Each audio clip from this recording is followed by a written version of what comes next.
ಏಯ್ ಮನೆ ಅಳಿಯ, ಬೇಗ ಬಾ, ಬಾತ್ರೂಮ್ ಕ್ಲೀನ್ ಮಾಡಿ. ಹಾ ಬಂದೆ. ತರಕಾರಿ ತರಕ್ಕೆ ಮಾರ್ಕೆಟ್ಗೆ ಹೋಗ್ಬೇಕು.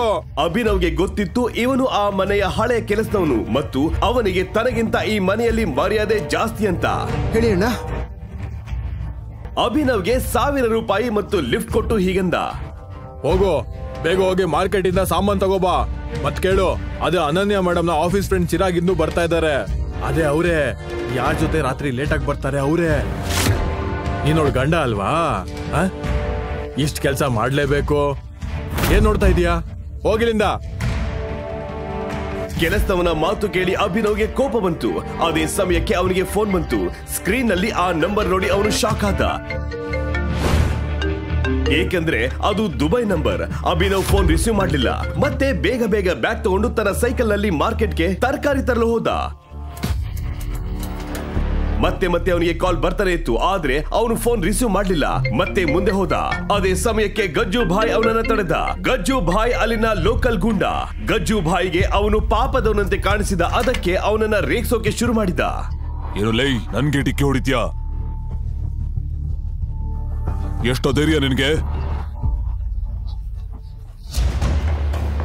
ಮಗನೇ, ನೀನು ಗಜ್ಜು ಬಾಯಿಗೆ ಟಕ್ಕರ್ ಕೊಟ್ಟಿದ್ಯಾ. ಇವಾಗ ಅವ್ರ ಕೋಪ ನೀನು ನೋಡ್ಲೇಬೇಕು ಅಲ್ವಾ? ಅಭಿನವ್ ಅವರನ್ನ ಇಗ್ನೋರ್ ಮಾಡಿ ಅಲ್ಲಿಂದ ಹೊರಟ. ಅಷ್ಟರಲ್ಲಿ ಗಜ್ಜು ಬಾಯ್ ಅವನನ್ನ ಬೀಳಿಸ್ದ.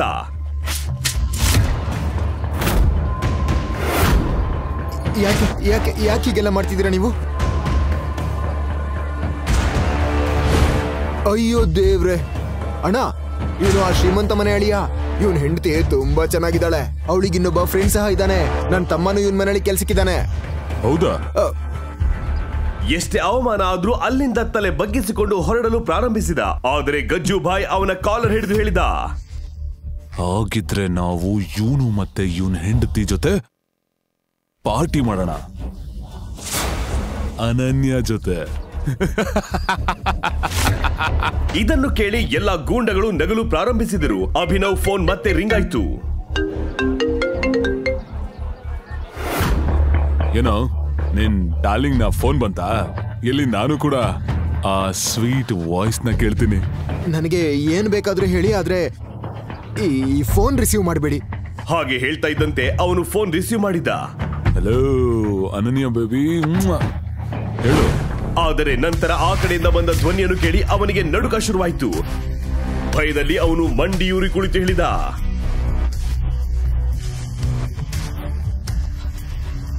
ನನ್ನ ಕ್ಷಮಿಸ್ಬಿಡಿ ಸರ್, ನಾನು ಗೊತ್ತಿಲ್ಲ ತಪ್ಪು ಮಾಡ್ಬಿಟ್ಟೆ, ದಯವಿಟ್ಟು ನನ್ನ ಕ್ಷಮಿಸ್ಬಿಡಿ. ಆ ಸಮಯಕ್ಕೆ ಅಲ್ಲಿ ಧೂಳು ಎದ್ದಿತ್ತು. ಎಲ್ಲಿಂದಲೂ 3 ದೊಡ್ಡ ದೊಡ್ಡ ಬ್ಲಾಕ್ ಕಲರ್ ಕಾರ್ಗಳು ಬಂದು ಮಾರ್ಕೆಟ್ ಮಧ್ಯದಲ್ಲಿ ನಿಂತವು.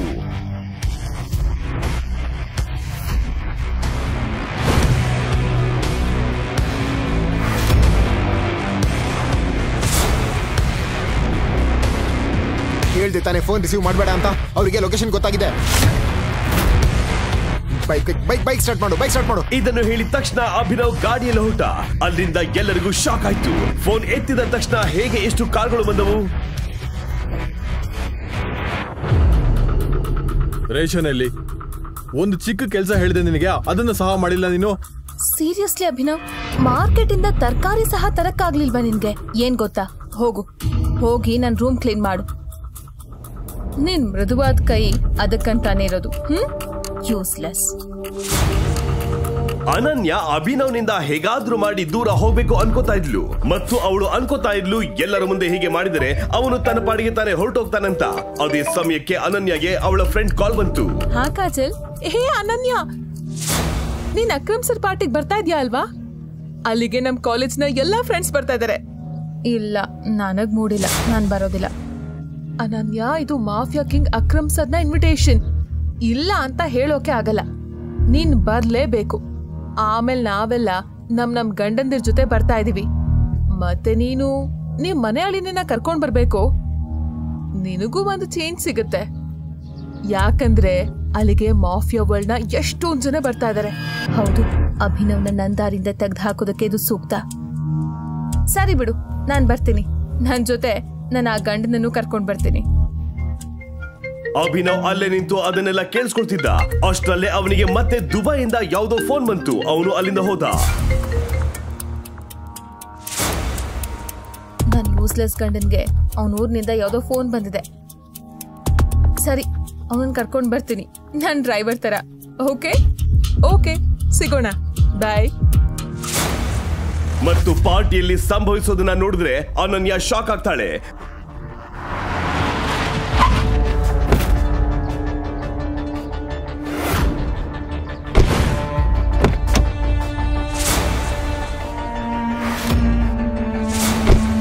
ಮರುದಿನ ಅಭಿನವ್ ಜೊತೆ ಅನನ್ಯ ಪಾರ್ಟಿ ಹೊರಗೆ ಬಂದಳು. ಹೋಟೆಲ್ ನೋಡಿ ಅಭಿನವ್ ಕಣ್ಣು ದೊಡ್ಡದಾದವು. ಬಹುಶಃ ನಿನ್ ಇಡೀ ಕುಟುಂಬದಲ್ಲಿ ನೀನೇ ಅನ್ಸುತ್ತೆ ಇಷ್ಟು ದೊಡ್ಡ ಹೋಟೆಲ್ ಒಳಗೆ ಕಾಲಿಡ್ತಾ ಇರೋ ಮೊದಲ ಪರ್ಸನ್ ಅನ್ಸುತ್ತೆ. ಅದೇ ಸಮಯಕ್ಕೆ ಅಲ್ಲಿ ಅನನ್ಯಾಳ ಸ್ಪಾಯ್ಲ್ಡ್ ರಿಚ್ ಫ್ರೆಂಡ್ ಸಿಕ್ಕರು. ಅದರಲ್ಲಿ ಒಬ್ಬ ಘಮಂಡಿ ಹುಡುಗ ರಾಜ್ ಅಂತ ಇದ್ದ. ಅವನು ಮೊದಲಿನಿಂದಲೂ ಅನನ್ಯ ಮೇಲೆ ಒಂದು ಕಣ್ಣು ಇಟ್ಟಿದ್ದ. ಅಭಿನವ್ಗೆ ಅವಮಾನ ಮಾಡಲು ಅವನು ಹೇಳಿದ, ಅನನ್ಯ, ಏನಿದು, ನಿನ್ ಗಂಡನ ಬದಲು ಯಾರೋ ಡ್ರೈವರ್ನ ಇಲ್ಲಿ ಕರ್ಕೊಂಡು ಬಂದಿದ್ಯಾ? ಏನು? ಅಭಿನವ್ನ ಸರಳ ಬಟ್ಟೆಗಳನ್ನು ನೋಡಿ ಅನನ್ಯ ಸ್ನೇಹಿತರು ಮತ್ತು ಅವರ ಗಂಡನರು ಮುಖ ತಿರುಗಿಸಿಕೊಂಡರು. ಆದರೆ ಅವರಿಗೆ ಮುಂದೆ ಏನಾಗುತ್ತೆ ಎಂಬುದರ ಬಗ್ಗೆ ಯಾವುದೇ ಅಂದಾಜು ಸಹ ಇರಲಿಲ್ಲ. ಅದೇ ವೇಳೆಗೆ ಹೋಟೆಲ್ ಮ್ಯಾನೇಜರ್ ಬಂದು ಹೇಳಿದರು, excuse me sir, Akram sir ಅವರ ಪಾರ್ಟಿ ಸಂಜೆ ಇದೆ, ಆದ್ರಿಂದ ಈಗಿನ ಲಂಚ್ ಮತ್ತೆ ಡ್ರಿಂಕ್ಸ್ಗೆ ನೀವೇ ಪೇ ಮಾಡಬೇಕು. ವೇಟರ್ ಮೆನು ಕಾರ್ಡ್ ತಂದಾಗ ಆರ್ಯನ್ ಎಂಬ ಒಬ್ಬ ಅಭಿನವ್ನನ್ನ ಸಂಕಷ್ಟಕ್ಕೆ ಸಿಲುಕಿಸಲು ಹೇಳಿದ. ಹೇ ಫ್ರೆಂಡ್ಸ್, ಇವತ್ತು ಬಿಲ್ಲು ಅಭಿನವ್ ಕೊಡ್ತಾನೆ, ಕೊಡ್ತೀಯ ಅಲ್ವಾ? ನಾನು ಆ ರೀತಿ ಏನು ಹೇಳಿಲ್ಲ. Let's clap for Abhinav. ತಿಂಗಳಿಗೆ 6,000 ಸಂಪಾದಿಸೋ ಇವನು ಲಕ್ಷಗಳ ಬಿಲ್ ಕಟ್ತಾನೆ ಅಂತೆ. Clap clap clap. ಒಂದು ನಿಮಿಷದಲ್ಲಿ ಏನೇನು ಆಯ್ತು ಅಂತ ಅಭಿನವ್ಗೆ ನಂಬೋದಕ್ಕೆ ಆಗ್ಲಿಲ್ಲ. ಅನನ್ಯ ಸಹ ಯೋಚನೆ ಮಾಡಲು ಶುರು ಮಾಡಿದಳು. ಅಭಿನವ್ ಏನ್ ಮಾಡ್ದ? ಬಿಲ್ ಪೇ ಮಾಡೋಕೆ ನನ್ನ ಹತ್ರ ಹಣ ಇಲ್ಲ ಇವಾಗ. ಇನ್ನು ಈ ಬಿಕಾರಿ ಹತ್ರ ಏನಿರುತ್ತೆ? ಮತ್ತೆ ಹೌದು ಫ್ರೆಂಡ್ಸ್, ಅಭಿನವ್ ಒಂದು ಷರತ್ ಇಟ್ಟಿದ್ದ. ಇವತ್ತು ಅವನು ಬಿಲ್ ನ ಪೇ ಮಾಡೋದಕ್ಕಾಗಿಲ್ಲ ಅಂದ್ರೆ ರಾಜ್ ಅನನ್ಯ ಜೊತೆ. ಏನು? ಅಭಿನವ್, ನಿನ್ ಸ್ಟೇಟಸ್ ನೋಡ್ಕೊಂಡ್ ಬೆಟ್ ಮಾಡು. ನಾನ್ ನಿನ್ ಪ್ರಾಪರ್ಟಿ ಅಲ್ಲ. ನಿನಗ್ ಬೇಕು ಅಂದ್ರೆ ಬೆಟ್ಟಲ್ ಹಾಕೋದಕ್ಕೆ. ಅನನ್ಯ ಕೇಳು, ನಾನು ಯಾವ ಬೆಟ್ ಹಾಕಿಲ್ಲ. Shut up. ಅಭಿನವ್ ಇಲ್ಲಿ ಅನನ್ಯಾಗೆ ಅರ್ಥ ಮಾಡಿಸಲು ಪ್ರಯತ್ನ ಪಡುತ್ತಿದ್ದ. ಏನಂದ್ರೆ ಅವನನ್ನ ಯಾರೋ ಸಿಕ್ಕಿ ಹಾಕಿಸಲು ಈ ರೀತಿ ಮಾಡ್ತಾ ಇದ್ದಾರೆ. ಅಯ್ಯೋ ಅಯ್ಯೋ ಅಯ್ಯೋ, ಬೆಟ್ ಹಾಕ್ಬಿಟ್ಟು ಹೀಗೆ ಹಿಂದೆ ಹೋಗಾಗಿಲ್ಲ. ಯಾಕೆ, ಏನಾಯ್ತು? ದುಡ್ಡಿಲ್ವಾ? ವೇಟರ್. ರಾಜ್ ಅಭಿನವ್ಗೆ ಮಾತಾಡಲು ಅವಕಾಶ ಕೊಡದೆ ಹೋಟೆಲಿನ ಅತಿ ದುಬಾರಿ ಫುಡ್ ಮತ್ತು ಡ್ರಿಂಕ್ಸ್ ಆರ್ಡರ್ ಮಾಡ್ತಿದ್ದ. ಆಗ ಕಾಜಲ್ನ ಗಮನ ಒಂದು ಬಾಕ್ಸಿಂಗ್ ರಿಂಗ್ ಮೇಲೆ ಬಿತ್ತು. ಹೇ ರಾಜ್, ನಿನ್ ಕಾಲೇಜ್ನಲ್ಲಿ ಬಾಕ್ಸಿಂಗ್ ಚಾಂಪಿಯನ್ ಆಗಿದೆ ಅಲ್ವಾ? ನಿನ್ನ ಮತ್ತೆ ಅಭಿನವ್ ಜೊತೆ ಯಾಕೆ ಒಂದು ಫೈಟ್ ನಡಿಬಾರ್ದು? ಏನಂತ್ಯಾ? ನಮ್ಮ ಆರ್ಡರ್ ಬರೋವರೆಗೂ ಒಳ್ಳೆ ಎಂಟರ್ಟೈನ್ಮೆಂಟ್. ಇದನ್ನ ಕೇಳಿ ಎಲ್ಲರ ಕಿವಿ ಚುರುಕಾಯ್ತು. ಏಕೆಂದ್ರೆ ರಾಜ್ ಅಷ್ಟು ಭಯಂಕರ ಬಾಕ್ಸರ್ ಆಗಿದ್ದ. ಇತರ ಕಾಲೇಜುಗಳಲ್ಲಿಯೂ ಕೂಡ ಅವನು ಅಂದ್ರೆ ಭಯ. ರಾಜ್ ಈಗಾಗಲೇ 25 ಜನರ ಮೂಗನ್ನ ಮುರಿದಿದ್ದ. ಅದೇ ಕ್ಷಣಕ್ಕೆ ಅಭಿನವ್ಗೆ ಫೋನ್ ಬಂತು. ಅಭಿನವ್ ಸರ್ಗೆ ಫೋನ್ ಬರ್ತಾ ಇದೆ. ಮತ್ ಗೊತ್ತಾ ಯಾರು ಫೋನ್ ಮಾಡಿದಾರೆ ಅಂತ? ಮನೆ ಕೆಲ್ಸದವನು. ಫೋನ್ ಅಲ್ಲಿ ಹೇಳ್ತಾ ಇರ್ಬೇಕು, ಮನೆ ಕೆಲ್ಸ ಮಾಡದೆ ಹೋದ ಅಂತ. ಯಾಕೆ ಕೆಲ್ಸ ಮಾಡಿಲ್ವಾ? ಓಕೆ, ಹಾಗಿದ್ರೆ ನೀನ್ ರೆಡಿನಾ? ಇವತ್ತೇ ಗೊತ್ತಾಗ್ಲಿ ಅನನ್ಯಾಗೆ ಯಾರು ಬೆಸ್ಟು ಅಂತ. ನಾನಾ ನೀನಾ? ಅಭಿನವ್, ನಿನ್ಗಿನ್ನೂ ಅವಕಾಶ ಇದೆ, ಹೇಳು ಇಲ್ಲ ಅಂತ. ಅಭಿನವ್, ರಾಜ್ ಜೊತೆ ಸ್ಪರ್ಧೆ ಮಾಡೋ ಧೈರ್ಯ ನಿನಗಿಲ್ವಾ? ಅಭಿನವ್ ಕೋಪಗೊಂಡು ಹೇಳಿದ, ನಾನು ಬಾಕ್ಸಿಂಗ್ ಮಾಡ್ತೀನಿ. ಫ್ರೆಂಡ್ಸ್, ಇವತ್ತು ಅಭಿನವ್ 8 ತಿಂತಾನೆ, ನಾವು ಊಟ ಮಾಡ್ತೀವಿ. ರಾಜ್ ಸಹ ಸಿದ್ಧನಾಗಿ ಬಾಕ್ಸಿಂಗ್ ರಿಂಗ್ಗೆ ಬಂದ. ಮತ್ತೊಂದೆಡೆ ಆರ್ಯನ್ ಮತ್ತು ಅವನ ಸ್ನೇಹಿತರು ದುಬಾರಿ ಡ್ರಿಂಕ್ಸ್ ಮತ್ತು ಫುಡ್ ಆರ್ಡರ್ ಮಾಡ್ತಿದ್ರು. ಅದೇ ಕ್ಷಣದಲ್ಲಿ ರಾಜ್ ಅಭಿನವ್ ಮೇಲೆ ದಾಳಿ ಮಾಡಿ ಮುಖಕ್ಕೆ ಹೊಡೆದ. ಅಭಿನವ್ ಬಿದ್ದ. ಅವನ ಮುಖದಲ್ಲಿ ರಕ್ತ ಬಂತು.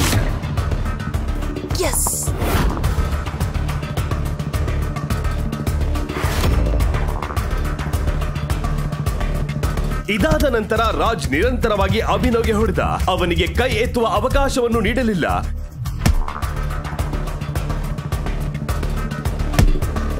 ಎಲ್ಲರೂ ಈಗ ಅಭಿನವ್ ಕಥೆ ಮುಗಿತು ಅಂತ ಅನ್ಕೋತಾ ಇದ್ರು. ಅಷ್ಟರಲ್ಲಿ ಅಚಾನಕ್ ಆಗಿ ಅಭಿನವ್ ನೆಲಕ್ಕೆ ಬಿದ್ದ. ಸಾಕು ಸಾಕು ಅಭಿನವ್, ಸೋತೆ ಅಂತ ಒಪ್ಕೋ, ಹೊರಗ್ ಬಾ. ಅನನ್ಯ ಹೀಗೆ ಹೇಳಿದ ತಕ್ಷಣ ಬಾಕ್ಸಿಂಗ್ ರಿಂಗ್ ಹೊರಗಿಟ್ಟಿದ್ದ ಅಭಿನವ್ನ ಫೋನ್ ರಿಂಗ್ ಆಯ್ತು. ಅನನ್ಯ ಫೋನ್ ತೆಗಿಬಾರ್ದಂತ ಅಭಿನವ್ ಎದ್ದು ಇನ್ನೇನ್ ರಾಜ್ ಹೊಡಿಬೇಕು ಅನ್ನೋಷ್ಟರಲ್ಲಿ ಅವನ ಮುಖಕ್ಕೆ ಒಂದು ಪಂಚ್ ಕೊಟ್ಟ. ರಾಜ್ ತಕ್ಷಣ ನೆಲಕ್ ಬಿದ್ದ. ಅನನ್ಯಾಳ ದೃಷ್ಟಿ ಅಭಿನವ್ನ ಫೋನ್ ನಿಂದ ರಾಜ್ ಕಡೆಗೆ ತಿರುಗಿತು.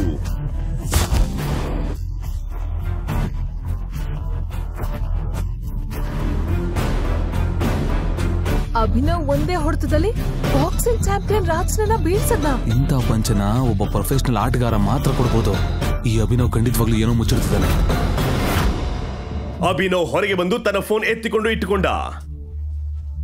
ಯೋಚನೆ ಮಾಡ್ಬೇಡ ರಾಜ್, ಇಲ್ಲಿ ಸೋತ್ರು ಪರವಾಗಿಲ್ಲ, ನೀನ್ ಟೆನ್ಷನ್ ತಗೋಬೇಡ. ನಾವು ಬಿಲ್ಲನ್ನ ಎಷ್ಟು ಜಾಸ್ತಿ ಮಾಡಿದೀವಿ ಅಂದ್ರೆ ಅವನು 7 ಜನ್ಮದಲ್ಲೂ ಪೇ ಮಾಡೋದಕ್ಕಾಗಲ್ಲ ಅದನ್ನ. ಸರಿ, ನಿಮ್ ಬಿಲ್ಲು 5,40,000. ಏನು? ಏನಿಲ್ಲ, ನಮ್ಮ ಅಭಿನವ್ ಸರ್ ಇದಾರಲ್ಲ, ಅವ್ರೆಲ್ಲರ ಬಿಲ್ಲು ಪೇ ಮಾಡ್ತಾರೆ. ಆದರೆ ವೇಟರ್ ಅಭಿನವ್ ನೋಡಿದಾಗ ಗೊಂದಲಗೊಂಡ. ಅವನ ಉಡುಪು ನೋಡಿದ ತಕ್ಷಣವೇ ಹೇಳಿದ, ಸರ್ ದಯವಿಟ್ಟು ರಿಸೆಪ್ಷನ್ಗೆ ಬನ್ನಿ. ಹುಷಾರಾಗಿರಿ, ಅವನು ಓಡೋ ಹೋಗದಂತೆ ನೋಡಿ. ಈಗ ಎಲ್ಲರ ದೃಷ್ಟಿಯು ವೇಟರ್ ಕಡೆ ಇತ್ತು. ಅಭಿನವ್ ಪಾವತಿಸದಿದ್ದರೆ ರಾಜ್ ಏನ್ ಮಾಡ್ತಾನೆ ಎಂಬ ಭಯದಿಂದ ಅನನ್ಯ ಮುಖದಲ್ಲಿ ಭಯ ತುಂಬಿತ್ತು. ವೇಟರ್ ಅಭಿನವ್ನ ಕಾರ್ಡ್ ತೆಗೆದುಕೊಂಡು ಸ್ವೈಪ್ ಮಾಡಿದಾಗ ಅವನ ಎಕ್ಸ್ಪ್ರೆಷನ್ ಚೇಂಜ್ ಆಯ್ತು. ಏನಾಯ್ತು?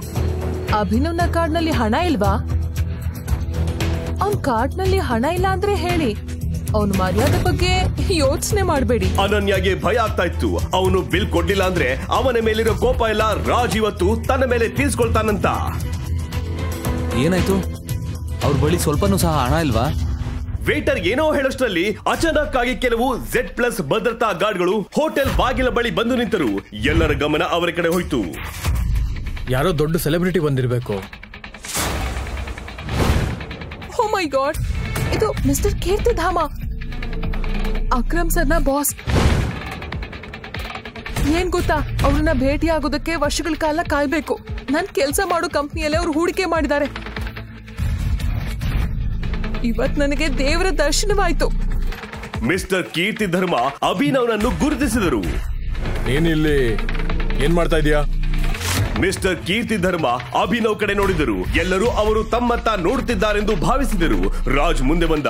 ಅಭಿನವ್ ಮಿಸ್ಟರ್ ಕೀರ್ತಿಧರ್ಮ ಅವರನ್ನು ನಿರ್ಲಕ್ಷಿಸಿ ಬಾಗಿಲಿನ ಕಡೆ ನಡೆದ. ಆಗ ಮಿಸ್ಟರ್ ಕೀರ್ತಿಧರ್ಮ ಹೋಟೆಲ್ ಮ್ಯಾನೇಜರ್ಗೆ ಹೇಳಿದರು, ಮ್ಯಾನೇಜರ್, ಅವನ ಮತ್ತೆ ಎಲ್ಲರ ಬಿಲ್ ನನ್ನ ಅಕೌಂಟ್ಗೆ ವರ್ಗಾಯಿಸಿ. ಹೀಗೆ ಹೇಳಿ ಮಿಸ್ಟರ್ ಕೀರ್ತಿಧರ್ಮ ತಮ್ಮ ಕೊಠಡಿಗೆ ಹೋದರು. 1 ನಿಮಿಷದಲ್ಲಿ ಇಷ್ಟು ಘಟನೆಗಳು ನಡೆದವು. ಯಾರಿಗೂ ಏನು ಅರ್ಥವಾಗ್ಲಿಲ್ಲ. ಈ ಮಿಸ್ಟರ್ ಕೀರ್ತಿಧರ್ಮ ಏನಾದ್ರೂ ಕುಡ್ದಿದ್ದಾರಾ?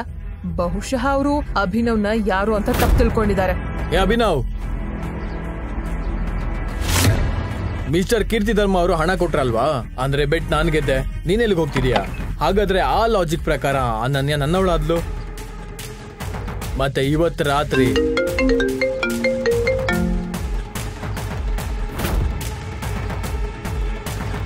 ನೋಡು ರಾಜ್, ಫೋನ್ ಕೊಡು. ಫೋನ್ ಮೊಳಗುತ್ತಿದ್ದಾಗ ರಾಜ್ ಅಭಿನವ್ ಮೇಲೆ ಬಾಕ್ಸಿಂಗ್ಗೆ ಪ್ರತೀಕಾರ ತೀರಿಸಿಕೊಳ್ಳಲು ಹೇಳಿದ. ಯಾವ ದೊಡ್ಡ ಸೂಪರ್ ಸ್ಟಾರ್ ನಿನಗೆ ಫೋನ್ ಮಾಡ್ತಾ ಇದಾರೆ? ಮತ್ತೆ ಮತ್ತೆ ಬರ್ತಾ ಇದೆ. ರಿಸೀವ್ ಮಾಡ್ಲಾ? ನೋಡು, ನಿನ್ ಕೋಪ ಎಲ್ಲ ನನ್ ಮೇಲೆ ತೀರ್ಸ್ಕೊ, ನನ್ ಫೋನ್ ವಾಪಸ್ ಕೊಡು.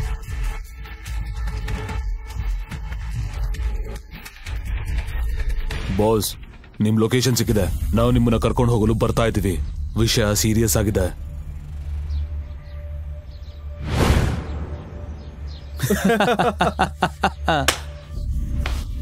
ಇದ್ಯಾವುದೋ ಆಟೋ ಡ್ರೈವರ್ ಅಥವಾ ಕ್ಯಾಬ್ ಡ್ರೈವರ್ನ ಫೋನ್ ಇರಬೇಕು. ಇವನ್ ಯಾರೋ ಬಾಸ್ ಅಂತ ಅನ್ಕೋತಾ ಇದ್ದೇನೆ. ಅನನ್ಯಾಗೂ ಇದೆಲ್ಲ ನೋಡಿ ನಗು ಬಂತು. ಆದ್ರೆ ಅಷ್ಟರಲ್ಲಿ ಎಲ್ಲರ ಬಾಯಿ ಮುಚ್ಚುವಂತೆ ಆಯ್ತು.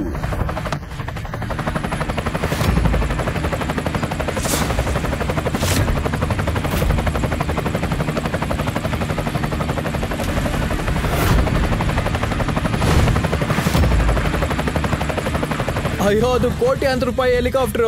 ಅಭಿನವ್ನ ಟ್ಯಾಕ್ಸಿ ಇಲ್ಲಿ.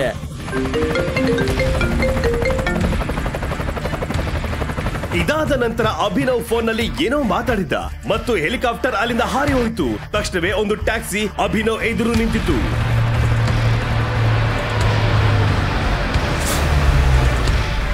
ಅಯ್ಯೋ, ಪರ್ವತ ನೋಡಿ ಇಲಿ ಸಿಕ್ಕಂತಾಯ್ತು. ಗೊತ್ತಿತ್ತು ನನಗೆ, ಇವನು ಹೆಲಿಕಾಪ್ಟರ್ ಅಲ್ಲಿ ಟ್ರಾವೆಲ್ ಮಾಡ್ತಾನ ನೋಡಿ. ಅವನ್ ಟ್ಯಾಕ್ಸಿ ಬಂತು. ಆದರೆ ಈ ದುಬೈನಿಂದ ಬರುವ ಕರೆಗಳು, ಆ ದುಬಾರಿ ಕಾರುಗಳು ಮತ್ತು ಹೆಲಿಕಾಪ್ಟರ್ ಇವು ಅಭಿನವ್ನ ನಿಜವಾದ ರಹಸ್ಯವನ್ನು ಬಹಿರಂಗಪಡಿಸಲಿವೆ. ಅದನ್ನ ಕೇಳಿ ನೀವು ಶಾಕ್ ಆಗ್ತೀರಾ. ಅಭಿನವ್ ತಕ್ಷಣವೇ ಟ್ಯಾಕ್ಸಿಗೆ ಕುಳಿತು ಹೊರಟ. ಅದೇ ಸಮಯದಲ್ಲಿ ರಾಜ್ ಮತ್ತು ಇತರರಿಗೆ ಅವನ ಮೇಲೆ ಅನುಮಾನ ಬಂತು. ಫ್ರೆಂಡ್ಸ್, ಯಾರಿಗಾದ್ರೂ ಗೊತ್ತಾ ಅವನ್ ಹೆಂಡತಿನ ಇಲ್ಲೇ ಪಾರ್ಟಿ ಹಾಲ್ ಅಲ್ಲಿ ಬಿಟ್ಟು ಯಾರನ್ನ ಭೇಟಿ ಆಗಕ್ಕೆ ಎಲ್ಲಿಗೆ ಹೋದ ಅಂತ?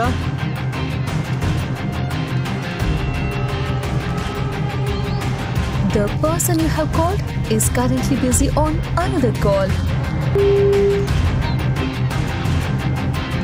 How dare you? ಹೇಳ್ದೆ ನೀನ್ ಎಲ್ಲಿ ಹೋದೆ? ಅನನ್ಯ, ನೀನ್ ಯಾವಾಗ್ಲಾದ್ರೂ ಪ್ರಯತ್ನ ಪಟ್ಟ ಆ ನಿನ್ನ ಅಪ್ರಯೋಜಕ ಪತಿ ಯಾವಾಗ್ಲೂ ಯಾರ ಜೊತೆ ಮಾತಾಡ್ತಾನೆ ಅಂತ? ನಾವ್ ಯಾಕೆ ಅಭಿನವ್ನ ಸೀಕ್ರೆಟ್ ನ ಬಹಿರಂಗ ಪಡಿಸಬಾರದು? ಹೌದು, ಇವತ್ತು ಅವನನ್ನ ರೆಡ್ ಹ್ಯಾಂಡೆಡ್ ಆಗಿ ಹಿಡಿಯೋಣ.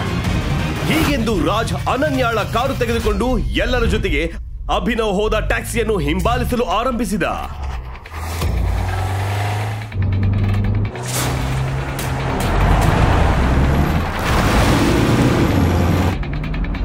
ರಾಜ್, ಬೇಗ ಹೋಗು.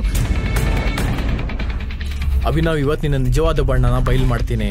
ನೀನ್ ಎಲ್ಲಿಗೆ ಹೋಗ್ತಿದ್ಯೋ, ಏನ್ ಮಾಡ್ತಿದ್ಯೋ ನೋಡೋಣ. ರಾಜ್ ಮತ್ತು ಉಳಿದ ಎಲ್ಲರಿಗೂ ಅನಿಸ್ತಾ ಇತ್ತು, ಇವತ್ತು ರಾಜ್ ಅವನ ನಿಜ ಬಣ್ಣ ಬಯಲು ಮಾಡಿ ಅವನಿಗೆ ಅವಮಾನ ಮಾಡುತ್ತಾನಂತ. ಆದರೆ ನಿಜವಾಗಲೂ ಅಭಿನವ್ ಯಾರು ಅನ್ನೋ ಸತ್ಯ ಇವರಿಗೆ ಗೊತ್ತಾದ್ರೆ ಇವರು ಅದನ್ನು ಜೀರ್ಣ ಮಾಡಿಕೊಳ್ಳಲು ಆಗಲ್ಲ. ನಿಜವಾಗ್ಲೂ ಅಭಿನವ್ ಯಾರು? ಯಾವಾಗಲೂ ಅವಮಾನ ಮಾಡಿಸಿಕೊಳ್ಳುತ್ತಿದ್ದ ಅಭಿನವ್ನ ರಹಸ್ಯ ಏನು?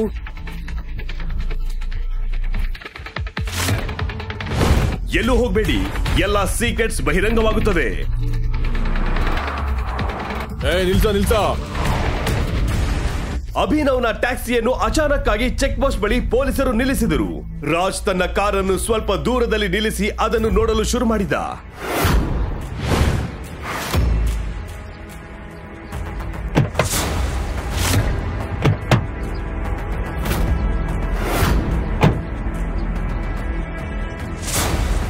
ಪೊಲೀಸ್ ಇನ್ಸ್ಪೆಕ್ಟರ್ ಅಭಿನವ್ನ ಕಾರಿನಿಂದ ಇಳಿಸಿ ತಪಾಸಣೆ ಆರಂಭಿಸಿದ. ಹುಡುಕಾಟದ ವೇಳೆ ಪೊಲೀಸ್ ಅಭಿನವ್ನ ಬಳಿ ಒಂದು ಗನ್ ಪತ್ತೆ ಹಚ್ಚಿದರು.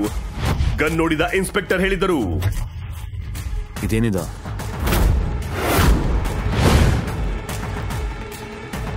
ಈ ಗನ್ ನಿನ್ನ ಹತ್ರ ಎಲ್ಲಿಂದ ಬಂತು? ಇದರ ಲೈಸೆನ್ಸ್ ಎಲ್ಲಿದೆ? ಅಯ್ಯೋ, ಅಭಿನವ್ ಹತ್ರ ಗನ್ ಹೇಗಿರುತ್ತೆ? ಅಯ್ಯೋ ದೇವ್ರೆ, ಹಳೆ ಕಾರ್ಗೆ ಪೆಟ್ರೋಲ್ ತುಂಬಿಸೋದಕ್ಕೆ 500 ರೂಪಾಯಿ ಸಾಲ ತಗೊಳ್ಳೋನು ಗನ್ ಹೇಗ್ ತಗೋತಾನೆ? ಹಾಗಿದ್ರೆ ನನಗೆ ಅಭಿನವ್ ಬಗ್ಗೆ ಏನೂ ಗೊತ್ತಿಲ್ಲ. ಫ್ರೆಂಡ್ಸ್, ಈ ಅಭಿನವ್ ಕ್ರಿಮಿನಲ್ ಅಂತ ಕಾಣ್ತಾನೆ. ಈಗ ನೋಡಿ ಪೊಲೀಸರು ಸತ್ಯ ಹೊರಗೆ ತೆಗೆಯಕ್ಕೆ ಹೇಗೆ ಹೊಡಿತಾರೆ ಅಂತ. ನಾನು ಮಾತಾಡೋದು ಕೇವಲ ಕಮಿಷನರ್ ಮುಂದೆ ಮಾತ್ರ. ಹೌದಾ? ನೋಡಿ ಫ್ರೆಂಡ್ಸ್, ಇವನ್ಗೆ ಪೊಲೀಸ್ ಕಮಿಷನರ್ ಬೇಕಂತೆ. ಕೇಳಿಸ್ಕೋ, ಜಾಸ್ತಿ ಸ್ಮಾರ್ಟ್ ಆಗೋ ಪ್ರಯತ್ನ ಮಾಡಬೇಡ. ಇಲ್ಲಾಂದ್ರೆ ತೆಗೆದು ಎರಡು ಬಿಟ್ಟ ಅಂದ್ರೆ ನಿನ್ ಎಲ್ಲಾ ಚೇಷ್ಟನೂ ಕಮ್ಮಿ ಆಗುತ್ತೆ. ಹೇಳು. ಮನೆಯಲ್ಲೇ ಕೆಲಸದವರಿಂದ ಬಯಸ್ಕೊಂಡವನು ಇಂದು ಪೊಲೀಸರ ಕೈ ಹಿಡಿದಿದ್ದಾನೆ. ನನ್ ಕೈ ಬಿಡೋ, ಇಲ್ದಿದ್ರೆ ಲಾಟಿಯಿಂದ ಹೆಂಗ್ ಹೊಡಿತೀನಿ ಅಂದ್ರೆ.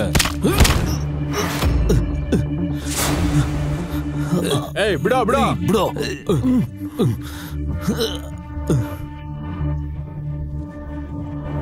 ಯಾರಾದ್ರೂ ಕಮಿಷನರ್ ಸರ್ ಫೋನ್ ಮಾಡಿ, ಇವನ್ ಹುಚ್ಚಂತರ ಆಡ್ತಿದ್ದಾನೆ. ಅದೇ ಸಮಯದಲ್ಲಿ ಎಲ್ಲರಿಗೂ ಸೈರನ್ ಶಬ್ದ ಕೇಳಿಸಿತು.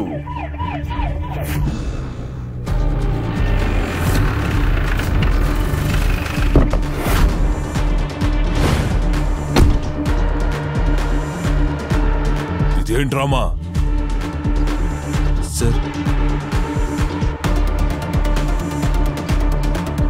ಇವ್ರ ಮೇಲೆ ಕೈ ಆಗೇತದೆ. ಕಮಿಷನರ್ ಅನ್ನು ನೋಡಿದೊಡನೆ ಎಲ್ಲರೂ ಶಾಕ್ ಆದ್ರು. ಎಲ್ಲರಿಂದ ಅವಮಾನ ಮಾಡಿಸಿಕೊಳ್ಳುತ್ತಿದ್ದ ಅಭಿನವ್ ಮುಂದೆ ಕಮಿಷನರ್ ಹೀಗೆ ನಿಂತಿದ್ದಾರೆ. ಕಮಿಷನರ್ ಅಭಿನವ್ಗೆ ಪರಿಚಯ ಇದ್ದಾರಾ? ಆದ್ರೆ ಹೇಗೆ? ಇಲ್ಲಿ ಅನನ್ಯ ಮತ್ತು ಇತರರ ಜೊತೆಗೆ ಪೊಲೀಸ್ ಇನ್ಸ್ಪೆಕ್ಟರ್ಗೆ ಸಹ ಶಾಕ್ ಆಯ್ತು. ನಿನ್ಗೆ ನಿನ್ ಕೆಲ್ಸದ ಮೇಲೆ ಪ್ರೀತಿ ಇದ್ಯಾ ಇಲ್ವೋ? ಯಾರು ಇವ್ನ ನಿಲ್ಸಿದ್ದು? ಆದ್ರೆ ಸರ್, ಇವನ ಹತ್ರ ಅಂದ್ರೆ ಇವ್ರ ಹತ್ರ ಗನ್ ಇತ್ತು ಸರ್. ಇದ್ರೇನು? ಅದು ಸೆಲ್ಫ್ ಡಿಫೆನ್ಸ್ಗೆ. ಅವ್ರ ಹುಟ್ಟೊಬ್ಬಕ್ಕೆ ಅದನ್ನ ನಾನೇ ಕೊಟ್ಟಿದ್ದು. ಅವನು ಹುಟ್ಟುಹಬ್ಬಕ್ಕ? ಆದ್ರೆ ಅಭಿನವ್ ಹುಟ್ಟುಹಬ್ಬದಂದು ನನ್ನಮ್ಮನ ಚಪ್ಪಲಿಯನ್ನ ಸರಿ ಮಾಡಿಸ್ಕೊಂಡ್ ಬರಲು ಹೋಗಿದ್ದ. ಇದ್ರ ಮಧ್ಯದಲ್ಲಿ ಕಮಿಷನರ್ ಅವನಿಗೆ ಗನ್ ಕೊಟ್ಟಿದಾರ. ನನ್ ಕನಸು ಕಾಣ್ತಾ ಇಲ್ಲ ಅಲ್ವಾ? ಅನನ್ಯ ಮತ್ತು ಇತರರು ಅಲ್ಲಿ ಏನಾಗ್ತಾ ಇದೆ ಅಂತ ಅರ್ಥ ಮಾಡ್ಕೊಳ್ಳೋಷ್ಟರಲ್ಲಿ ಕಮಿಷನರ್ ಅವನನ್ನು ಅಲ್ಲಿಂದ ಕಳುಹಿಸಿದರು.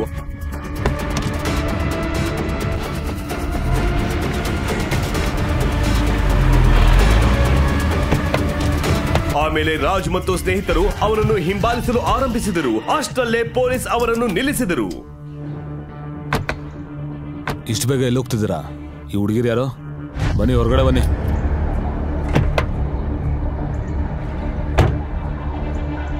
ಸರ್, ನಾವು ಅಭಿನವ್ ಅವ್ರ ಜೊತೆ ಬಂದಿದ್ದೀವಿ. ಅವ್ರು ಎಲ್ಲಿಗೆ ಹೋಗ್ತಾ ಇದಾರೋ ನಾವು ಅಲ್ಲಿಗೆ ಹೋಗ್ತಾ ಇದೀವಿ. ಸರಿ, ಓಕೆ, ನೀವು ಹೋಗಿ.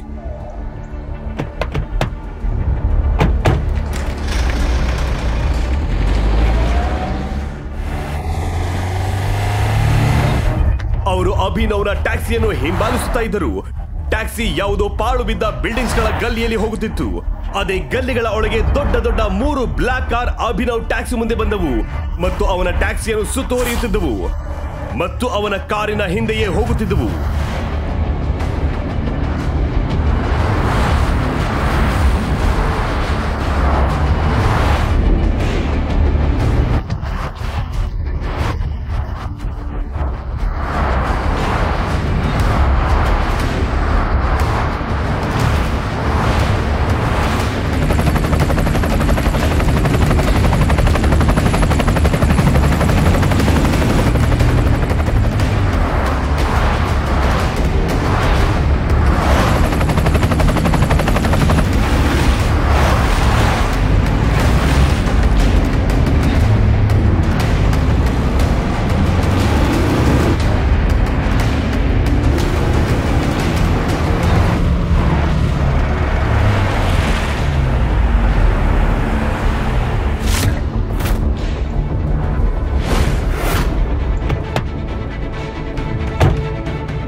ಮೈ ಗಾಡ್, ಅಭಿನವ್ ಮತ್ತು ದುಬೈಗೆ ಏನ್ ಸಂಬಂಧ? ಅಭಿನವ್ ಮತ್ತು ದುಬೈಗೆ ಸಂಬಂಧ ಏನು? ಮತ್ತು ಅಭಿನವ್ಗೆ ದುಬೈಯಿಂದ ಯಾಕೆ ಅಷ್ಟು ಕಾಲ್ ಬಂದವು? ಬಡ ಡೆಲಿವರಿ ಬಾಯ್ ಅಭಿನವ್ ಹತ್ರ ಹಣ ಇಲ್ಲ ಅಂತ ಹಣ ಇರೋ ಹುಡುಗನ ಹಿಂದೆ ಹೋದ್ಲು ಅವನ ಗರ್ಲ್ ಫ್ರೆಂಡ್. ಮತ್ತೆ ಇನ್ನೇನು, ಹಾರ್ಟ್ ಬ್ರೇಕ್ ಆಗಿದ್ದ ಅಭಿನವ್ ಚೆನ್ನಾಗಿ ಕುಡಿದು ಒಂದು ದೊಡ್ಡ ಬಿಲ್ಡಿಂಗ್ ಮೇಲೆ ಹೋಗಿ ನಿಂತರು. ವೈಭವಿ, ನಾನೀ ಜಗತ್ ಬಿಟ್ಟು ಹೋಗ್ತಿದ್ದೀನಿ. ನನಗೆ ನೀನು ಮೋಸ ಮಾಡ್ದೆ ಅಲ್ವಾ? ನೀನು ಆ ದುಡ್ಡಿರೋನ್ ಜೊತೆ ಖುಷಿಯಾಗಿರು.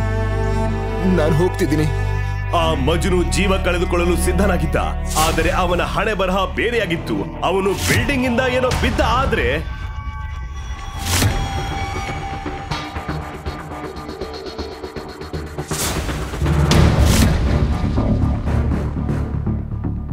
ಬೆಡ್ ಮತ್ತೆ ಹುಡುಗಿ. ಅಯ್ಯೋ ದೇವ್ರೆ, ನಾನು ಇಲ್ಲಿಗೆ ಹೇಗೆ ಬಂದೆ? ಹೌದು, ಅಭಿನವ್ ಬಿಲ್ಡಿಂಗ್ ಮೇಲಿಂದ ಬಿದ್ದು ನಗರದ ಅತ್ಯಂತ ಶ್ರೀಮಂತ ಮತ್ತು ಬ್ಯೂಟಿಫುಲ್ ಹುಡುಗಿಯ ಬೆಡ್ ಮೇಲೆ ಹೇಗೆ ಬಿದ್ದ? ಅವಳು ಅಲ್ಲಿ ಆರಾಮವಾಗಿ ಮಲಗಿದ್ದಳು. ನಿದ್ದೆಯಿಂದ ಎದ್ದವಳು. ಯಾರು ನೀನ್? ಯಾರು? ಮತ್ತೆ ನನ್ ಬೆಡ್ ಅಲ್ಲಿ ಏನ್ ಮಾಡ್ತಿದ್ಯಾ? ನನ್ಗೇನು ಗೊತ್ತಿಲ್ಲ. ನಾನು ಹೇಗೆ ಇಲ್ಲಿಗೆ ಬಂದೆ ಅಂತ ನನ್ಗೇನು ಅರ್ಥ ಆಗ್ತಿಲ್ಲ. ನಾನು ಕನಸು ಕಾಣ್ತಿದ್ದೀನಿ ಅನ್ಸುತ್ತೆ. ಕನಸ್ನಿಂದ ಹೊರಬಾ ಮತ್ತು ಕನಸ್ನಿಂದ ಹೊರಬಂದ್ ಹೇಳು. ಯಾರ್ ನೀನು? ನಿನಗೆ ಗೊತ್ತಾ ನಾನು ಯಾರು ಅಂತ?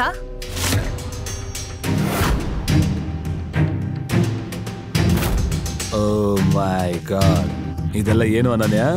ಈ ಬಿಕಾರಿ ನಿನ್ ಬೆಡ್ಡಲ್ಲಿ ಏನ್ ಮಾಡ್ತಿದ್ದಾನೆ? ಏನ್ ಮಾಡ್ತಾ ಇದ್ದೀರಾ ನೀವು? ಅದ್ವೈತ್, ನೀನ್ ಇಲ್ಲೇನ್ ಮಾಡ್ತಿದ್ಯಾ? ಅಷ್ಟಕ್ಕೂ ಪ್ರಶ್ನೆನ ನಾನ್ ಕೇಳ್ಬೇಕು ಅನನ್ಯ. ಬಟ್ಟೆ ಹಾಕೊಳ್ದೆ ಇವನು ನಿನ್ ರೂಮಲ್ಲಿ ಏನ್ ಮಾಡ್ತಾ ಇದ್ದಾನೆ? ನೋಡಿ, ನಿಜವಾಗ್ಲೂ ನನಗೆ ಗೊತ್ತಿಲ್ಲ ನಾನು ಇಲ್ಲಿಗೆ ಹೇಗ್ ಬಂದೆ ಅಂತ.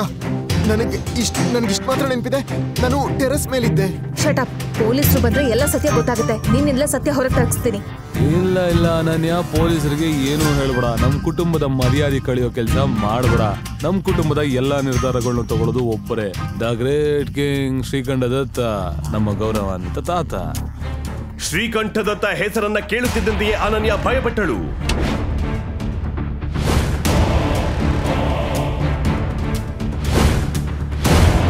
ಅನನ್ಯ, ಶ್ರೀಕಂಠ ದತ್ತ ನಗರದ ಶ್ರೀಮಂತ ವ್ಯಕ್ತಿ ಮಾತ್ರ ಅಲ್ಲ, ಕಟ್ಟುಪಾಡು ಮತ್ತು ಹಳೆಯ ಮೌಲ್ಯಗಳನ್ನು ಪಾಲಿಸುತ್ತಿದ್ದವರು. ಅವರು ನೋಡೋದಕ್ಕೆ ಕೋಟ್ ಸೂಟ್ ಹಾಕೊಂಡು ತಿರುತ್ತಿದ್ರು, ಆದರೆ ಅವರ ಯೋಚನೆ 500 ವರ್ಷ ಹಳೆಯದಾಗಿತ್ತು. ಅನನ್ಯ ಕಂಗಾಲಾಗಿ ತಾತ ಬಂದ್ಮೇಲೆ ಏನಾಗುತ್ತೋ ಅಂತ ಯೋಚಿಸುತ್ತಿದ್ದಳು. ಅದೇ ಸಮಯಕ್ಕೆ ಅನನ್ಯ ಹೊರಗ್ ಬಾ. ಅನನ್ಯ ಆ ಜೋರು ಧ್ವನಿ ಕೇಳಿ ಬೆಚ್ಚಿ ಬಿದ್ದಳು. ತಾತ, ಆಕೆಗೂ ಈಗ ಅರ್ಥವಾಯಿತು, ತಾತನಿಗೆ ಎಲ್ಲ ಗೊತ್ತಾಗಿರಬಹುದು, ಆದರೆ ಹೇಗೆ? ಇನ್ನೆಷ್ಟೊತ್ತು ಈ ಬಡವನ್ ಜೊತೆ ಬೆಡ್ಡಲ್ಲೇ ಇರ್ತಿದ್ಯಾ? ಹೊರಬಾ, ತಾತ ಕಾಯ್ತಿದ್ದಾರೆ.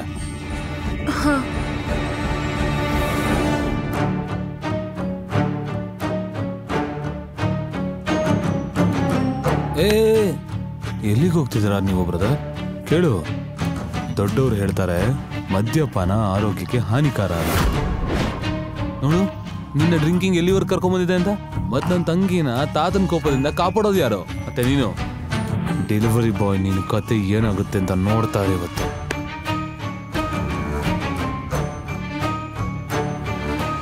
ಇದನ್ನೆಲ್ಲ ಕೇಳಿ ಅಭಿನವ್ಗೆ ಅರ್ಥ ಆಯ್ತು, ಇದು ಅದ್ವೈತ್ ಕೆಲಸ ಅಂತ. ಅಭಿನವ್ ಟೆರೆಸ್ ನಿಂದ ಬಿದ್ದು ಪ್ರಜ್ಞೆ ಕಳೆದುಕೊಂಡಿರಬಹುದು. ಆಗ ಅದ್ವೈತ್ ಅವನನ್ನು ಇಲ್ಲಿಗೆ ಎಳೆದೊಯ್ದಿರಬೇಕು. ಆದರೆ ಈಗ ಅವನ ಮನಸ್ಸಿನಲ್ಲಿ ಬೇರೆ ಪ್ರಶ್ನೆಗಳು ಹುಟ್ಟಿದವು. ಒಬ್ಬ ಅಣ್ಣ ತನ್ನ ತಂಗಿಗೆ ಹೀಗ್ ಮಾಡೋಕ್ ಸಾಧ್ಯನಾ? ಈ ಅದ್ವೈತ್ ನಿಜವಾಗಿಯೂ ಅವಳ ಅಣ್ಣನೇನಾ? ಈ ಪ್ರಶ್ನೆಗಳು ಅಭಿನವನ ಮನಸ್ಸಿನಲ್ಲಿ ಕಾಡುತ್ತಿದ್ದವು. ಈ ನಡುವೆ ಶ್ರೀಕಂಠ ದತ್ತ ಒಳಬಂದು ಭಾರಿ ಗಲಾಟೆ ಶುರು ಮಾಡಿದರು. ನಿನ್ನ ಹೊಡೆದಾಕ್ಬಿಡ್ತೀನಿ. ನಿನಗೆ ಎಷ್ಟು ಧೈರ್ಯ ಇದ್ರೆ ಮದುವೆ ಮುಂಚೆ ಹುಡುಗನ ಜೊತೆ ಸಂಬಂಧ ಇಟ್ಕೊಂಡಿದ್ಯಾ? ನನಗೆ ನಿನ್ನಂತ ಮೊಮ್ಮಗಳಿದ್ದಾಳೆ ಅಂತ ಹೇಳೋಕೆ ನನಗೆ ನಾಚಿಕೆ ಆಗ್ತಾ ಇದೆ. ತಾತ, ನನ್ನ ನಂಬಿ. ನನಗೆ ಈ ಹುಡುಗ ಯಾರು ಅಂತ ಗೊತ್ತೇ ಇಲ್ಲ. ಸುಳ್ಳು ಹೇಳಬೇಡ, ನನಗೆ ಎಲ್ಲ ಗೊತ್ತಿದೆ. ನಿನಗೆ ಗೊತ್ತಾ, ಇದು ನಿನ್ನ ತಂದೆ ತಾಯಿ ತಪ್ಪು. ನಿನ್ಮೇಲೆ ಎಷ್ಟು ನಂಬಿಕೆ ಇಟ್ಟು ಓದಿಸಿ ಬೆಳೆಸಿ ನಿನಗೆ ಬಿಸ್ನೆಸ್ ಮಾಡಕ್ಕೆ ಅವಕಾಶ ಕೊಟ್ಟರು ನೀನ್ ಯಾವ್ದೋ ಹುಡುಗನ ರೂಮ್ ಕರ್ಕೊಂಡ್ ಬಂದಿದ್ಯಾ? ಶ್ರೀಕಂಠ ದತ್ತ ಅಭಿನವ್ನ ಕೈಯಲ್ಲಿ ಏನೋ ನೋಡಿ ಬೆಚ್ಚಿ ಬಿದ್ರು.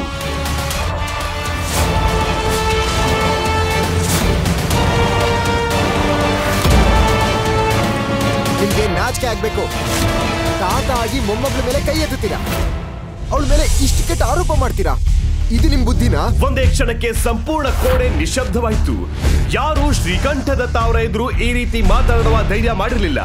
ಮತ್ತೆ ಇಲ್ಲಿ ಒಬ್ಬ ಸಾಧಾರಣ ಡೆಲಿವರಿ ಬಾಯ್ ನಗರದ ಶ್ರೀಮಂತ ವ್ಯಕ್ತಿ ಮುಂದೆ ಹೀಗೆ ಮಾತನಾಡುತ್ತಿದ್ದ. ಎಷ್ಟೋ ಧೈರ್ಯ ನಿನಗೆ? ನನ್ನ ತಾತನ ಹತ್ರ ಮಾತು ಕೊಡ್ತೀಯ? ಇಲ್ಲೇ ಸುಟ್ಟು ಸಾಯಿಸ್ಬಿಡ್ತೇನೆ ನಾನು. ಅದ್ವೈತ್, ಅವನ್ನ ಬಿಡು.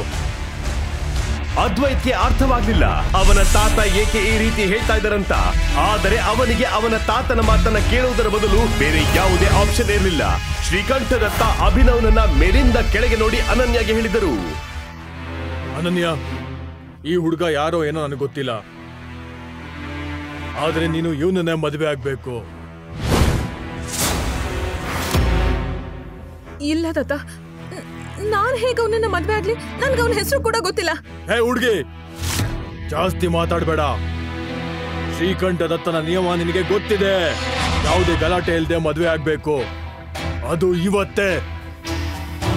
ಇಲ್ಲ ತಾತ, ನಾನು ಇವನನ್ನ ಮದ್ವೆ ಆಗೋದಿಲ್ಲ. ನಾನ್ ಮದ್ವೆ ಆಗೋದಿಲ್ಲ.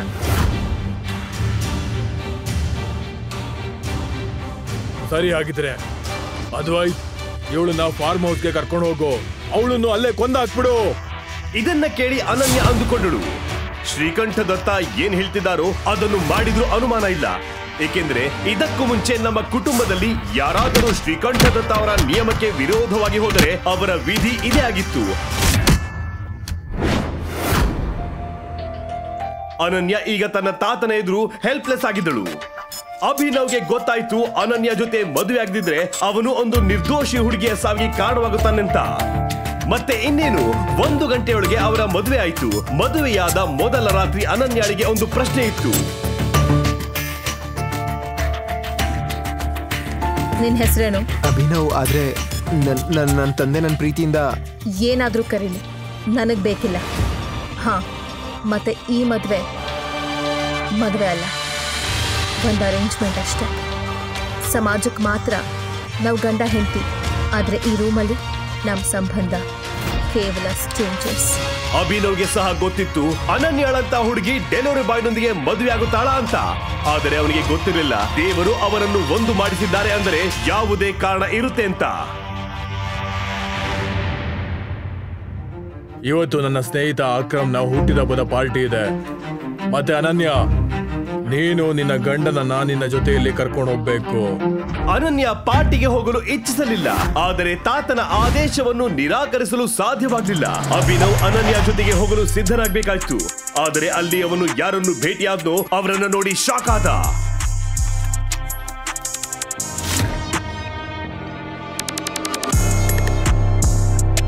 ವೈಭವಿ, ನೀನು ಇಲ್ಲಿ? ಹೌದು, ಅಭಿನವ್ನ ಎದುರಿನಲ್ಲಿ ನಿಂತಿದ್ದಳು ಅವನ ಹಳೆಯ ಗೆಳತಿ ವೈಭವಿ. ಯಾರೊಂದಿಗೆ ಅಭಿನವ್ಗೆ ಲವ್ ನಲ್ಲಿ ಮೋಸವಾಗಿತ್ತು, ಯಾರಿಗಾಗಿ ಅವನು ಟೆರೆಸ್ ಮೇಲೆ ಏರಿದನೋ ಅವಳು ಅಲ್ಲೇ ಇದ್ದಳು. ಹೇಳ್ಬೇಕಂದ್ರೆ ವೈಭವಿ ಸಹ ಅಭಿನವ್ ತರ ಬಡವಳೆ. ಆದರೆ ಕೆಲವೇ ದಿನಗಳ ಮೊದಲೇ ಯಾರೋ ಶ್ರೀಮಂತ ಅವಳ ಪ್ರೀತಿ ಬಲೆಯಲ್ಲಿ ಬಿದ್ದಿದ್ದ. ಅವರು ಮಾತಾಡ್ತಾ ಇದ್ದಿದ್ದನ್ನು ನೋಡಿದ ವೈಭವಿ ಹೊಸ ಬಾಯ್ ಫ್ರೆಂಡ್ ದೇವ್ ಹೇಳಿದ, ವೈಭವಿ ಬೇಬಿ, ಈ ಲೂಸರ್ ಯಾರು? ಓ, ಇವನು ಆ ಡೆಲಿವರಿ ಬಾಯ್ ಅಲ್ವಾ? ನಿನ್ನ ಪ್ರೀತಿಗಾಗಿ ಟೆರೆಸ್ ಇಂದ ಹಾರ್ದವನು? ಹಾ ಬೇಬಿ, ಇವನು ಅದೇ ದೇವದಾಸ್ನ ಮಗ. ಅಕ್ಕ ಯಾವುದೋ ಡೆಲಿವರಿ ಮಾಡಲು ಇಲ್ಲಿಗೆ ಬಂದಿರ್ತಾನೆ ಅಲ್ವಾ? ಅಲ್ಲಿಗೆ ಅದ್ವೈತ್ ಸಹ ಬಂದಿದ್ದ. ಈ ಪಾರ್ಟಿಯಲ್ಲಿ ಈಗಾಗಲೇ ಇದ್ದ. ಮತ್ತೆ ಏನಾಯ್ತು ಬಾವ ಅವರೇ, ಪಿಜ್ಜಾ ತಗೊಂಡ್ ಬಂದ್ರ ನೀವು? ಐ ಮೀನ್ ಡೆಲಿವರಿಗೆ ತಗೊಂಡ್ಬಂದ್ರ? ನೋಡಿದ್ರೆ ಗೊತ್ತಾಗುತ್ತೆ ನೀವು ಯಾರು ಬಡ ಕುಟುಂಬದವರು ಅಂತ. ಅಷ್ಟು ಬಿಡೋರಾ? ನಿನ್ ಡೆಲಿವರಿ ಬಾಯ್ ಆಗ್ಬೇಕಾಯ್ತು? ಚೀ ಚೀ ಚೀ ಚೀ. ಅದ್ವೈತ್, ನೀನು ನನ್ನ ಭಾವ ಅಂತ ಯಾಕೆ ಕರಿತಿದ್ಯಾ? ಆಮೇಲೆ ಹಾಗೆ ಹೇಳ್ಬೇಡ. ಹಾ, ನಾನು ಅದನ್ನೇ ಹೇಳ್ಬೇಕು ಅಂತಿದ್ದೆ. ನನ್ನ ತಂಗಿ ಇವನನ್ನೇ ಮದುವೆ ಆಗಿರೋದು. ಇವರೇ ನನ್ನ ತಂಗಿಯ ಪತಿ ಪರಮೇಶ್ವರ, ನನ್ನ ತಂಗಿಯ ಗಂಡ, ಪ್ರೀತಿಯ ಗಂಡ. ಪಾರ್ಟಿಯಲ್ಲಿ ಇದ್ದ ಎಲ್ಲರಿಗೂ ಇದನ್ನು ಕೇಳಿ ಶಾಕ್ ಆಯ್ತು. ಅದರಲ್ಲಿ ಅತಿ ಹೆಚ್ಚು ಶಾಕ್ ಆಗಿದ್ದಂದ್ರೆ ಅನನ್ಯಾಳ ಬೆಸ್ಟ್ ಫ್ರೆಂಡ್ ಚಿರಾಗ್. ಹೇ ಅನನ್ಯ, ನೀನ್ ಮಾಡಬಾರ್ದಾಗಿತ್ತು. ನನ್ನಂತ ರಿಚ್ ಮತ್ತೆ ಹ್ಯಾಂಡ್ಸಮ್ ಹುಡುಗನ್ನ ಬಿಟ್ಟು ಅವನನ್ನ ಮದುವೆ ಆಗಿದ್ಯಾ? ಅಲ್ಲ, ನಿನ್ಗೆ ಅಂತದ್ ಏನಾಗಿತ್ತು ಈ ಬಡವನ್ನ ಮದುವೆ ಆಗಿದ್ಯಾ? ಅಯ್ಯೋ, ನಾನು ಹೇಳ್ತೀನಿ ನನ್ನ ಪ್ರೀತಿ ತಂಗಿ ಅನನ್ಯ ಯಾಕೆ ನನ್ನ ಮದುವೆ ಆದ್ರು ಅಂತ. ತುಂಬಾ ಡ್ರಾಮಾ ಮಾಡಿಕೊಂಡು ಅದ್ವೈತ್ ಎಲ್ಲರಿಗೂ ನಡೆದ ಘಟನೆ ಹೇಳಲು ಆರಂಭಿಸಿದ. ಹೇಗೆ ಅನನ್ಯ ಬೆಡ್ ಅಲ್ಲಿ ಅಭಿನವ್ ಇದ್ದ ಅಂತ, ತಾತ ಏನು ತೀರ್ಪು ಕೊಟ್ರು, ಹೇಗೆ ಅವರ ಮದುವೆ ಆಯ್ತು. ಅದ್ವೈತ್ ಇದನ್ನು ಹೇಳ್ತಾ ಇದ್ದ. ಮತ್ತೆ ಎಲ್ಲರೂ ನಗಲು ಪ್ರಾರಂಭ ಮಾಡಿದರು. ಅನನ್ಯ ಕಣ್ಣಲ್ಲಿ ನೀರು ಬಂತು.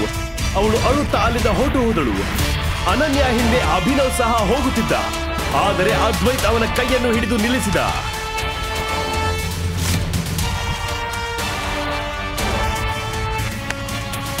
ಅಯ್ಯೋ ಬಾವ, ನೀವೆಲ್ಲ ಹೋಗ್ತಿದ್ದೀರಾ? ನಿಮ್ಮ ಉಪಸ್ಥಿತಿ ನಮ್ ಈ ಪಾರ್ಟಿಗೆ ಗೌರವ. ನಿಮ್ಗೆ ಸನ್ಮಾನ ಮಾಡಬೇಕು. ಬನ್ನಿ ಬನ್ನಿ ಬಾವ, ಈ ಸಿಂಹಾಸನ ರೆಡಿ ಆಗಿದೆ. ಇಷ್ಟು ಹೇಳಿ ಅದ್ವೈತ್ ಅಭಿನವ್ನ ಅತ್ಯಂತ ಸುಂದರವಾದ ಆದರೆ ಸಡಿಲವಾಗಿಯೂ ಕಾಣುತ್ತಿರುವ ಕೋರಿಕೆಯನ್ನು ತೋರಿಸುತ್ತಾನೆ. ಆದರೆ ಭಯ ಮೂಡಿಸುವ ಸಿಂಹಾಸನದ ಮೇಲೆ ಕೂರಲು ಹೇಳಿದ. ಏ ಅದ್ವೈತ್, ಹುಚ್ಚಿಡ್ದಿದ್ಯಾ? ಅವನು ಈ ಕುರ್ಚಿ ಮೇಲೆ ಹೇಗೆ ಕೂರ್ತಾನೆ? ಇದು ಯಾರ ಕುರ್ಚಿ ಅಂತ ನಿನಗೆ ಗೊತ್ತು? ಸುಮ್ನಿರು ದೇವ್, ನೀನು ನನ್ನ ಪ್ರೀತಿಯ ಭಾವ ಅಲ್ವಾ? ನನಗೆ ಗೊತ್ತು ಹೇಗ್ ಸನ್ಮಾನ ಮಾಡ್ಬೇಕು ಅಂತ. ಏನಾದ್ರೂ ಆಗ್ಲಿ, ಅವನು ಯಾರೇ ಆಗಿರ್ಲಿ, ಅವನು ಅದ್ವೈತ್ ಅವ್ರ ಭಾವ. ಅವನ್ಗೆ ಗೌರವ ಕೊಡ್ಲೇಬೇಕು. ಖಂಡಿತವಾಗ್ಲೂ ಗೌರವ ಕೊಡ್ಲೇಬೇಕು, ಯಾಕಿಲ್ಲ? ಚಿರಾಗ್ನ ಮಾತುಗಳನ್ನ ಕೇಳಿ ದೇವ್ ಸಹ ಅರ್ಥ ಮಾಡಿಕೊಂಡ. ಅದ್ವೈತ್ ಅಭಿನವ್ಗೆ ಒಂದು ಗತಿ ಕಾಣಿಸಲಿದ್ದಾನೆ ಅಂತ. ಈಗ ಈ ಡೆಲಿವರಿ ಬಾಯ್ಗೆ ತನ್ನ ನಿಜವಾದ ಸ್ಟೇಟಸ್ ಏನು ಅಂತ ಗೊತ್ತಾಗುತ್ತೆ. ಬನ್ನಿ, ನಿಮ್ಮನ್ನ ನಿಮ್ಮ ಹಾಟ್ ಸೀಟ್ ಮೇಲೆ ಕೂರ್ಸ. ನಿಮ್ಗೆ ಅಂತಾನೆ ಹೇಳಿ ಮಾಡಿಸಿರೋದು. ಕೂತ್ಕೊಳ್ಳಿ ಕೂತ್ಕೊಳ್ಳಿ ಕೂತ್ಕೊಳ್ಳಿ ಆರಾಮಾಗಿ. ಅಭಿನವ್ ಕುರ್ಚಿ ಮೇಲೆ ಕುಳಿತ ಕೂಡಲೇ ಒಂದು ಜೋರಾದ ಶಬ್ದ ಬಂತು. ಹಾಲ್ ಪೂರ್ತಿ ಆ ಸೌಂಡ್ ಕೇಳಿಸ್ತಾ ಇತ್ತು.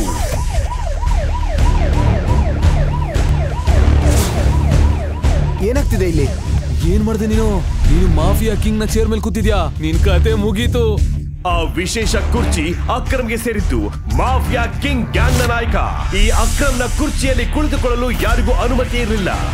ಯಾರವನು?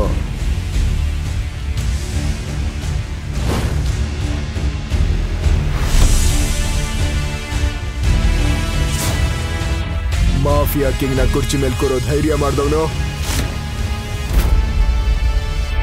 ಸೂಟ್ ಧರಿಸಿದ್ದ, ಬೂಟ್ ಹಾಕಿದ್ದ, ಕೈಯಲ್ಲಿ ಇಂಪಾರ್ಟೆಂಟ್ ಸಿಗಾರ್ ಹಿಡಿದ ಅಕ್ರಮ್ ಅಲ್ಲಿಗೆ ಬಂದಿದ್ದ. ಅಲಾರಂ ಸೌಂಡ್ ಕೇಳಿ ಅಲ್ಲಿ ಏನಾಗಿದೆ ಅಂತ ಅವನಿಗೆ ಗೊತ್ತಾಗಿತ್ತು. ಹಾಗಾದ್ರೆ ನೀನಾವುದು? ಈಗ ನಿನ್ನ ಅಕ್ರಮ್ ಕೈಯಿಂದ ಯಾರು ಕಾಪಾಡ್ತಾರೆ? ಸರ್, ನನ್ನ ಕ್ಷಮಿಸಿ, ನನಗೆ ಈ ಕುರ್ಚಿ ಬಗ್ಗೆ ಏನು ಗೊತ್ತಿರಲಿಲ್ಲ. ಅಭಿನವ್ ಅಕ್ರಮ್ ಎದುರು ಕೈ ಮುಗಿದು ಬೇಡಿಕೊಳ್ಳುತ್ತಿದ್ದ. ಅದೇ ಸಮಯದಲ್ಲಿ ಅಕ್ರಮ್ ಕಣ್ಣು ಅಭಿನವ್ ಹಾಕಿದ್ದ ಉಂಗುರದ ಮೇಲೆ ಬಿತ್ತು. ಆ ಉಂಗುರದಲ್ಲಿ ಹುಲಿ ಇತ್ತು. ಆ ಉಂಗುರ ನೋಡುತ್ತಿದ್ದಂತೆ ಅಕ್ರಮ್ ಮುಖದಲ್ಲಿದ್ದ ಕೋಪ ಹೋಗಿ ಭಯ ಶುರುವಾಯ್ತು. ಆ ಉಂಗುರ ನೋಡಿ ಅವರಿಗೆ ಏನೋ ನೆನಪಾಯ್ತು.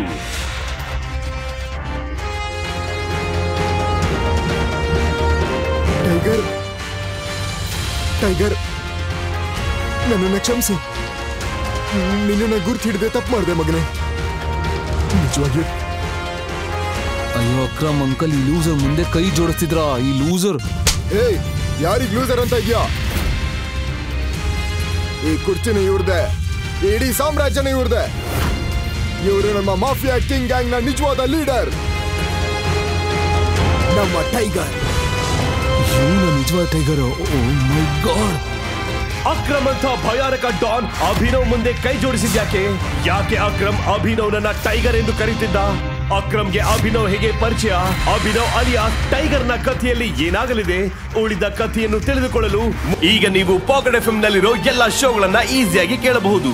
ಈಗಲೇ ಡೌನ್ಲೋಡ್ ಮಾಡಿ ಪಾಕೆಟ್ ಎಫ್ಎಂ ಮತ್ತು ಕೇಳಿ ದೇಶ ವಿದೇಶದಲ್ಲಿ ಫೇಮಸ್ ಆಗಿರೋ ಟೈಗರ್ ರಿಟರ್ನ್ಸ್ ಅನ್ನೋ ಮೈ ನವಿರೇಳಿಸೋ ಕಥೆಯನ್ನ.